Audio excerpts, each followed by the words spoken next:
This is TV Platinum. Here are the top 5 stories making the headline. On number 1, President Bola Tinubu has assured the Catholic Bishops' Conference of Nigeria (CBCN) that he holds no religious bias, emphasizing his commitment to unity and fairness. Speaking at a meeting with the bishops at the Presidential Villa, Abuja on Friday, Tinubu acknowledged the economic hardships Nigerians are facing but insisted that ongoing reforms are necessary for long-term stability and the future of the nation's children. The Catholic bishops, in their remarks, urged the government to stop funding religious pilgrimages, citing waste and corruption. Tinubu, however, stressed the need for citizens and leaders to invest in the nation, noting that poverty affects everyone regardless of religious affiliation. He also encouraged Nigerians to see the tax reforms as an opportunity to build a stronger economy. On number 2, an 11-member independent judicial accountability panel, including 3 retired justices, has raised concerns over the Supreme Court's judgment on the prolonged political crisis in Rivers State.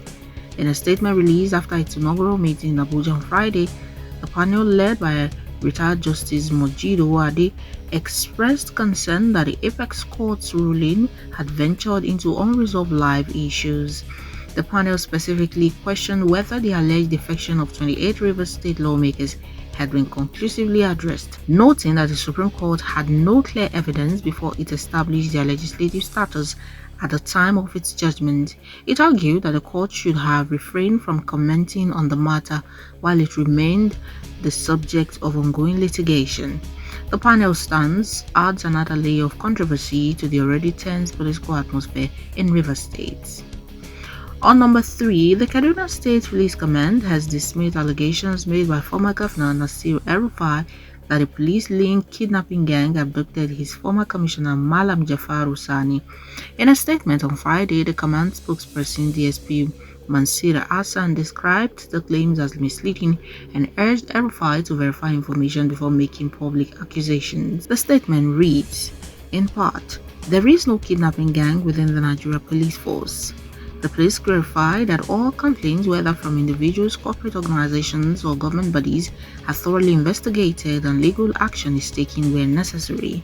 On number 4, a group of protesters under the banner Women for Change Vanguard staged a demonstration at the United Nations office in Abuja on Friday, demanding that Senator Natasha Akpoti-Uduaghan provide evidence for her sexual harassment allegations against Senate President Godswill Akpabio.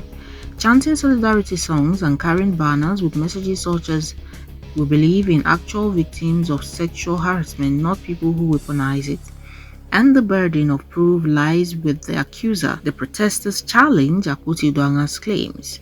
The protest follows her recent contempt charge against Akpabio over her 6-month suspension from the Senate.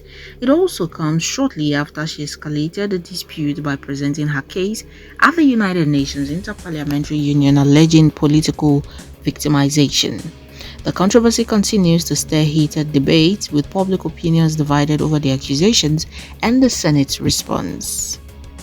And lastly, the Court of Appeal in Abuja has put a hold on the restatement of Alhaji Muhammadu Sanusi II as the Emir of Kano pending further legal proceedings.